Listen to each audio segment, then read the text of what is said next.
Well, good morning again. So I have three kids. All three are completely different. One of my daughters is down here. The rest are upstairs. My other daughter, Savannah, and Noah is upstairs. They're all completely different. If you know them, you already know that. But Brooklyn, who's my oldest, she's a natural leader, and she's super disciplined. Honestly, the most disciplined person in our house. She's really disciplined. Savannah's our middle child. We call her Sweet Savannah because she's so sweet, and she's hilarious. She will dance around. She makes a lot of jokes. And Noah is the youngest, and he is a boy, and I was praying to God for a boy, and he said, "You're going to get the boyest boy I could possibly make." And that's what he is. He is a boy. What becomes weird when you're a dad is sometimes you will see them do things or act in certain ways that you know it's your influence. Like, you kind of cause that to happen. And sometimes it's good things. Like, my kids know that they are not allowed to root for any team but the Ravens or the Orioles. They know that. Unless they don't want inheritance, I can cut that. But so sometimes they'll be like, "Hey, yeah, the Steelers suck." And I'm like, "Yeah, I'm so proud of you for saying that." Like, that's what will happen in our house because they know that. My kids, they all love music because they know that I'm a big music person. There's music playing in our house all the time. My oldest daughter will listen to music in her room. Anytime she's in her room, she's listening to it. Savannah is playing piano. She's naturally good at it, but she hates practicing, just like I was when I was her age. And then Noah, his favorite band is Linkin Park, which was my favorite band in middle school. And at first that was cool until you hear Numb 20 times a day, and then you get tired of it. But then there are times where they act in ways that I know they shouldn't, and I'm like, "Oh, I know where you got that behavior from, too." Like, there are times where they will leave stuff everywhere, and you can ask my wife, that's me. I leave stuff, like, when I get out of the car, I'll see my coffee cup there, and I see it, and I go, it's such a pain to pick that up when I walk in. I just leave it everywhere, and my wife gets upset. My kids do the same thing, right? I've seen them get angry and yell in ways that I get angry at times and yell in ways that I shouldn't. I understand that I am passing things down to them. My hope is that I show the right things to pass down, and when I don't show the right things, that I apologize so I can make it clear that wasn't the right thing for me to pass down. But I, just like you, are passing down a legacy. Whether you have kids or you don't have kids, whether you are married or you aren't married, we are all passing down a legacy. And in this entire series, which we are finishing up today, this all-in series, we have been saying the same thing every week. We have been saying that you can't follow God with a divided heart, that God invites you to be all in when it comes to your faith. We look at the story of Elijah, and here's what Elijah said in 1 Kings 18:21. He said, "How long will you waver between two opinions? If the Lord is God, follow him. If Baal is God, or insert any god that we are tempted to follow, God of money, God of power, God of fame, if that is God, then follow him." Week 1, we looked at being all in with our allegiance, and we looked at the story on Mount Carmel where fire rained down from heaven. Week 2 was all about trust, and Elijah was fed by the ravens and the widow. And then week 3, last week, was all about being all in with our weakness. Elijah literally quit. He quit on God because he was just so upset at this point that people kept worshiping Baal, said, "I quit," and God showed up in a whisper to him. And today, we're going to end the series by looking at the end of Elijah's story that we find in 2 Kings chapter 2. And what we're going to learn through the end of his story is this: all in faith multiplies through others. All in faith multiplies through others. If you want to have all in faith, it multiplies through others. There's so much research that has been done that has shown this. The Baylor University study found that they did a study that found that discussions with peers about spiritual matters, spending time with other people, and telling people about their faith all had a connection with other students who were actually growing in maturity and faith. When Christian students engage in evangelism, which is telling others about Jesus, that they were also tied to having a higher spiritual maturity. Lifeway Research found the same thing. They surveyed data shows that many churchgoers believe it is their responsibility to share their faith, but a lot of them won't do it. A lot of them have fears of doing it. And then those who do actually do it, they tie right back to spiritual maturity. Then not only does it contribute to helping you grow spiritually, but it shows that you are more spiritually mature. If you want to have all in faith, it has to multiply through others. So Elijah, at the end of his career, he has done amazing things. We've been here, we've talked about all the amazing things that he has done at the end of his career. And here he is at the very end. We'll start in verse 1. When the Lord was about to take Elijah up to heaven in a whirlwind, Elijah and Elisha were on their way to Gilgal. Now Elijah is with Elisha. Elisha is about to take over the mantle. He is about to be the prophet, and he is about to be the one that takes over Elijah's job. I apologize that the names are so similar, Elijah and Elisha, but I didn't write the Bible. That was their names, okay? Elijah's at the end, and he's about to pass it all off to Elisha, who is about to be the new prophet of Israel. Verse 2, Elijah said to Elisha, stay here, the Lord has sent me to Bethel. But Elisha said, as surely as the Lord lives and as you live, I will not leave you. So they went to Bethel. So what is happening here? What is Elijah doing? Elijah is doing two things. Elijah doesn't want to force Elisha to do this job. So he gives him an out. Hey, if you want to get out of this, if you want to, you don't have to come. You don't have to do this job because this is a hard job. People are going to hate you for this job. You don't have to do it. He's also, number two, testing Elisha to make sure he's actually all in. Are you actually fully committed? Are you actually going to come? Verse 3, the company of prophets at Bethel came out to Elisha and asked, do you know that the Lord is going to take your master from you today? Yes, I know, Elisha said, so be quiet. If you were here last week, you might remember that Elijah, when he's in his spiritual depression, is calling out to God and saying, God, I'm all by myself. There's no one here. I'm by myself in Israel. There's no one else doing this. Here, there is a company of prophets and Elisha. He is not alone. He is surrounded by people just like him. And they all know that Elijah, this is his last day. So that means that they are actually true prophets because they are hearing from God and they are speaking God's truth. Verse 4. Then Elijah said to him, stay here, Elisha. The Lord has sent me to Jericho. And he replied, as surely as the Lord lives and as you live, I will not leave you. So they went to Jericho. Again, a second time. Here's the way out. You don't have to do this. Here's your way out. Verse 5. The company of the prophets at Jericho went up to Elisha and asked him, do you know that the Lord is going to take your master from you today? Yes, I know, so be quiet. You know what he's saying? Hey, shut up about it, okay? I know, it's going to happen. You already told me. Let's not talk about it anymore. You ever have someone tell you the same thing over and over and over? My son Noah loves to tell me over and over and over about things that I just don't care about. Minecraft, don't care about it. I know you care about it, bud. And he'll tell me the same thing. Mario, and sometimes I'll complain to Erica about it. It's like, man, he just tells me the same things over and over again. She goes, you know who he gets that from, right? If I have to hear about your dumb fantasy team that sucks, then I don't, that's all I hear. And I go, Erica, that hurts my feelings. They're trying really hard. So I get it. He just keeps saying the same thing over and over and over. Just like, Elisha's like, hey, just chill out, relax. I know. Verse 6. Then Elijah said to him, stay here, for the Lord has sent me to the Jordan. And he replied, surely as the Lord lives and as you live, I will not leave you. So the two of them walked again. So how many times is that? 3 times. 3 times Elijah said, hey, you can leave. You don't have to stick around. And 3 times he said yes. 50 men from the company of the prophets went and stood at a distance, facing the place where Elijah and Elisha had stopped at the Jordan. Elijah took his cloak, rolled it up, and struck the water with it. The water divided to the right and to the left, and the two of them crossed over on dry land. See, this is meant to remind everyone, the prophets that are watching, of the Exodus story, where the water parts and the Israelites walk through when they are freed from slavery. This is a reminder to say, hey, God was faithful back then, he's faithful today, and he'll be faithful tomorrow. But did you notice that it doesn't just say that the water divided. It also says that they walked on dry ground. If you've ever been at a lake or a pond, if you got all the water out, would the ground be dry if you got all the water out? No, it'd be muddy, it'd still be damp, right? So not only does God part the water, but he makes sure that the way they're going to walk, the land, the path they're going to walk, is dry. Not only does he make the path clear, but he prepares the path before they walk it. It's very important to see there. Verse 9, when they had crossed, Elijah said to Elisha, tell me, what can I do for you before I am taken from you? Remember who's talking. This is Elijah, the best prophet Israel's ever seen, the best prophet they'll ever see. This is Elijah, the one that Jesus, when he comes, people say he might be the new Elijah. That's how awesome Elijah is. So when he says, hey, what do you want? What are you asking for? This is a big ask from Elijah. This is a big ask. Elisha, it's my time. What do you want before I go? And how does Elisha respond? He says, let me inherit a double portion of your spirit. That's a bold ask right there.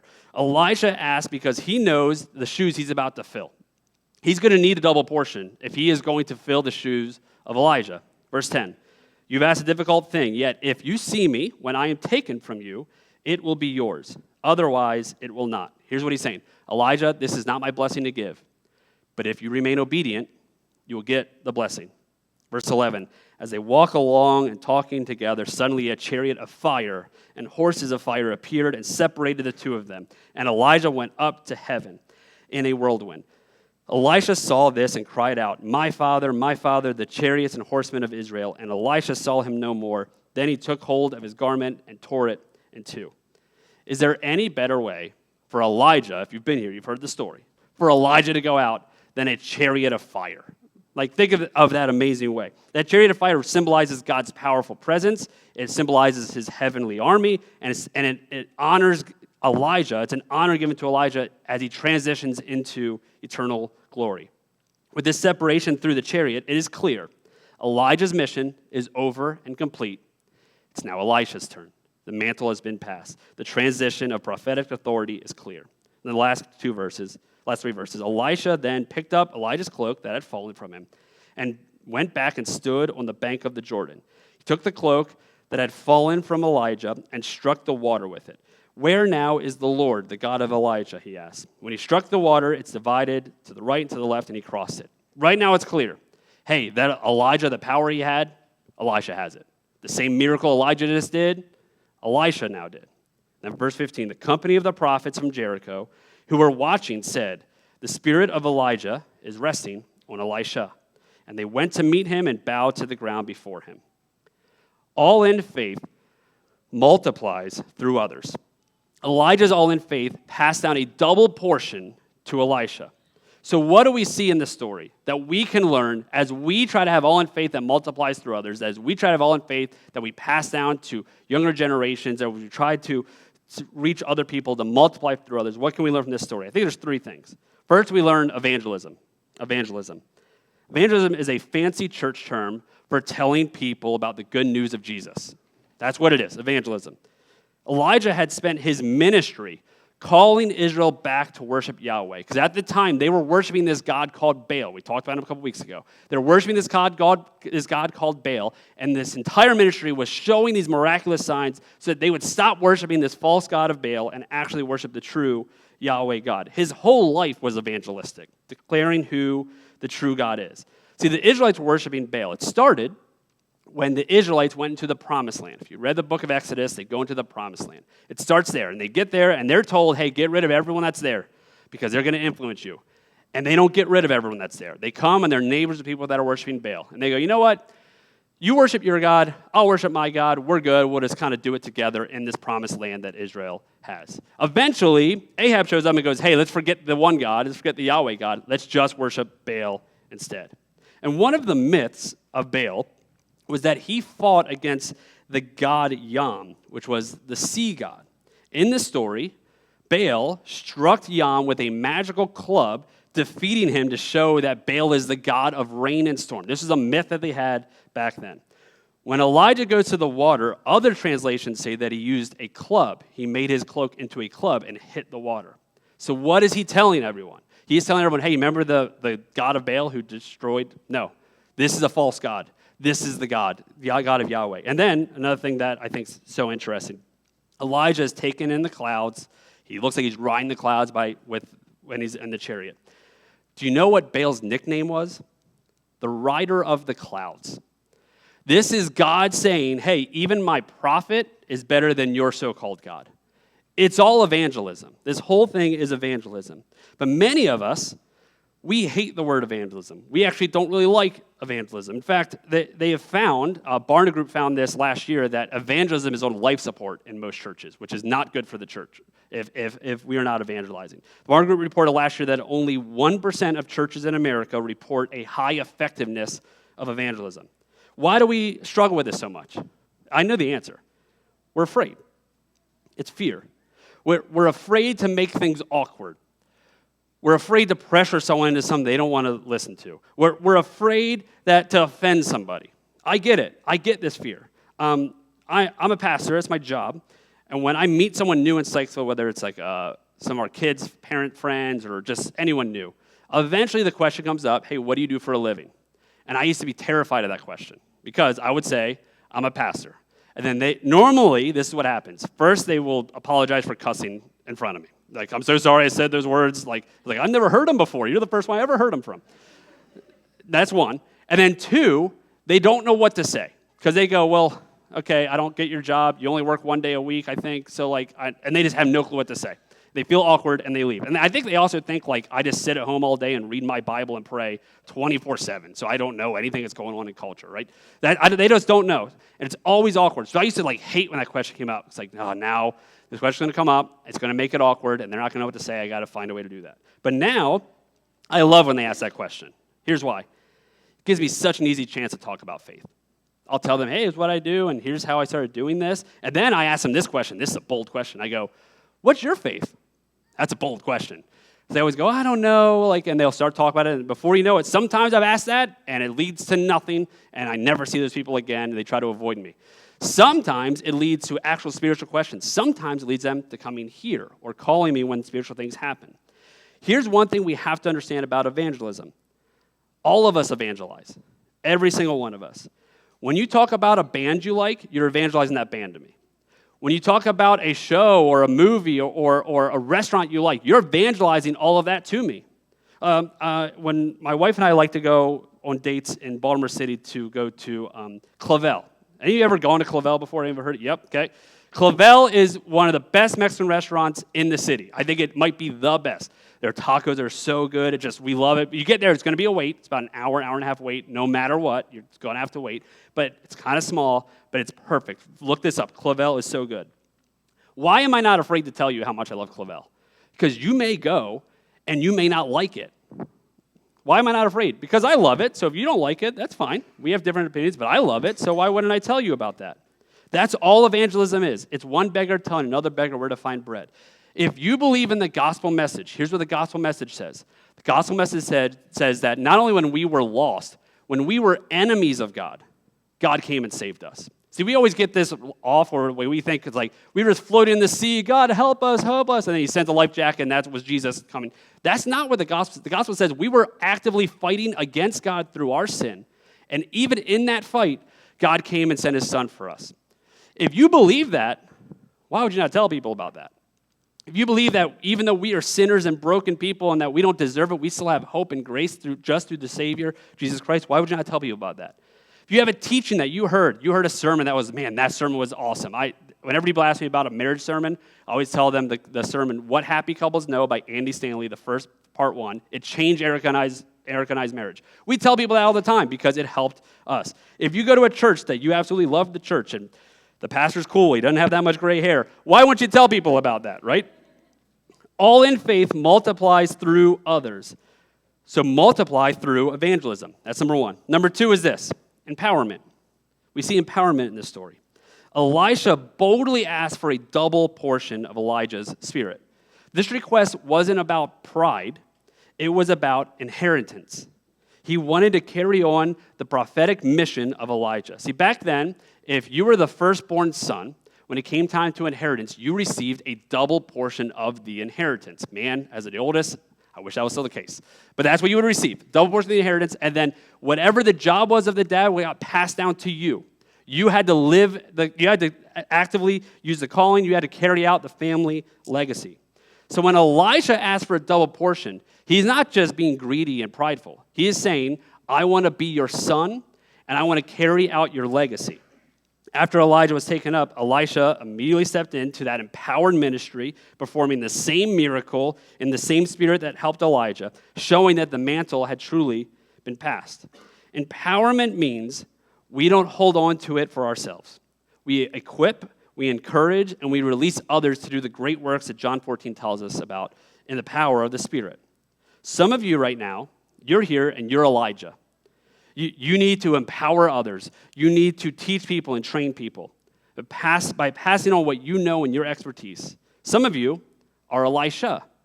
You need to be empowered. At this church, our goal is to empower you. If you have a skill, we want to empower you to do that skill.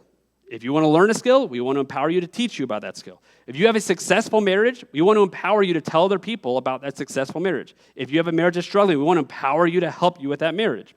If you have found freedom from sin, we want to empower you to help other people that are going through the same thing as you. If you need freedom from that, we want you to be empowered.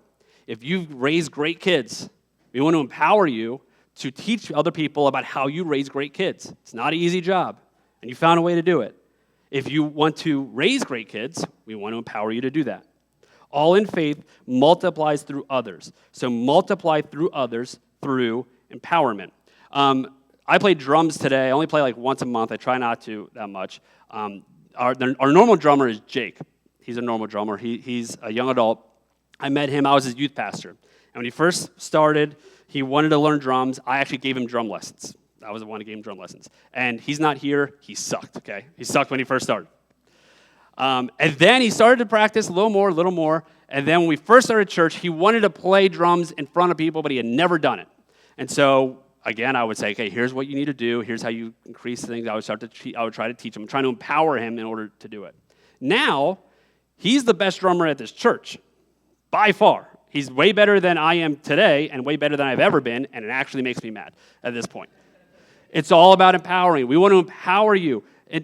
When it comes to our faith, if you want to have all in faith, you multiply through others through empowerment. Who can you empower? Who can you be empowered by? And then the last one, we clearly see this one, number 3, is mentorship. Isn't the story of Elijah and Elisha just really an amazing story of mentorship? Elisha stuck close to Elijah in his final journey. He could have left his side, but he never did. In fact, he had 3 chances to leave his side. This exact same thing that we see play out in the New Testament. In the New Testament, Peter denies Jesus 3 times. Then after Jesus has died and resurrected, he sees him fishing, he calls him back, and 3 times says, hey, do you love me? He says, yes, I love you, then feed my sheep. 3 times. What is Jesus doing to Peter there? He's empowering Peter. He is commissioning Peter to do the job. Just like Elijah commissioned Elisha to do the job. It's mentorship. Elijah taught Elisha through both word and example. Their relationship wasn't a one-time event. It was a long apprenticeship of the prophetic life. And for us, mentorship is about walking alongside new believers, walking alongside younger disciples, letting them see our faith by the way we live it out and guiding them as they grow. So as we get ready to close, I want to really plug a couple things that for those of you that are looking for mentorship, how you can find that. One, a big way that we do it here is through our groups. We have 6 different groups that meet, 2 men's groups, 1 Tuesday evening, 1 Friday during the day. We have a women's group that meets here upstairs on Wednesdays. We have a family group that meets every other Sunday. And we have 2 weekly groups, a weekly group on Tuesday and a weekly group on Thursday. That is all about mentorship. You will meet people that are older than you. You'll meet people that are younger than you. You're going to meet people that you can learn and grow from. That's what it's all about. We also here do mentorship programs. We have 3 mentorship programs that we do here. So if this is you, and you're like, I really could use some guidance in these areas, we have those ready for you today if you want to find those mentorship. Our first one we have is our marriage mentorship. We've been having this for a while. If you want to partner alongside with another couple, whether you are struggling as a married couple or you just want to get better as a married couple, that we partner you with another couple that walks alongside of you so you can learn how to be a married couple. In fact, next weekend, next Friday night and Saturday during the day, we have been announcing it for a while, our Adventures in Marriage series seminar is going to be here. If you want to do that, you can go to our website, you can sign up for that. It's a great way to get started with that. But if you're a married couple and you want to learn how to have a godly marriage, you can put it in your back cards, let me know. We can help you and plug you in right away. We have what we call the Freedom Fight mentorship. This is for people, specifically guys, that are struggling with pornography. It is a hard thing. It's a hard struggle that a lot of people struggle with. It's hard to be open and vulnerable about that. We partner you with other guys that have already found freedom from it. They know what you're going through because they went through it as well. And they walk alongside you. They talk to you. They see where you are at, and they help you find freedom from the bondage of sin when it comes to that. We also have our parenting mentorship. Maybe you have young kids, and you're like, I don't know how to be a parent. We want to help you with that. We know it's a hard job. When Erica and I first got married, we've had kids. When Brooklyn was born, we had no clue what we were doing. So I remember we had a couple that we really liked named Jesse and Kylie, who we just called them, and we would ask them questions all the time. Hey, how did you do that? Because your kids are awesome. I want my kids to be awesome when they grow up too. How did you do that? And here's how we did it. Here's some things we did. We met with them. Maybe for you, that's what you're looking for. I want to have great kids one day, so I want to do that. Again, all these ways that you can find mentorship, because all in faith multiplies through others. So multiply through others through mentorship. So the last question I have for you, are you all in? If you're all in, you will see multiplication. You will see by how you live faithfully, God's kingdom will be changed because you are all in. By the way you evangelize, by the way you empower others, and by the way that you mentor others or be mentored by other people, you will make a difference in his kingdom when you are all in. You will see it through multiplication. Jesus even promised it. He said this in John chapter 14.